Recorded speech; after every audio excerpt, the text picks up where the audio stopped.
সলঙ্গার অগ্রণী ব্যাংক স্থানান্তর ষড়যন্ত্রের প্রতিবাদে মানববন্ধন।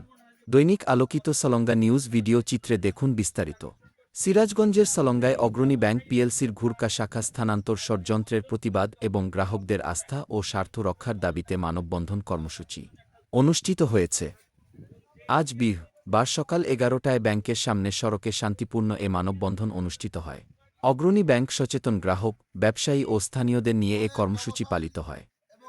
এ সময় বক্তব্য দেন সলঙ্গা থানা বিএনপির সাবেক সাধারণ সম্পাদক আলহাজ্জ মারুফ হাসান খোকন, সাবেক সহসভাপতি সোলায়মান হোসেন, বিশিষ্ট ব্যবসায়ী মোজাম্মেল হক, একলাচুর রহমান শাহিন, থানা বিএনপির সহ-সভাপতি Shahidul Islam Majnu, Nasir Uddin master, K M Aminul Islam Helal, Majnu মিয়াসহ স্থানীয় ব্যবসায়ী ও গ্রাহক প্রতিনিধিরা।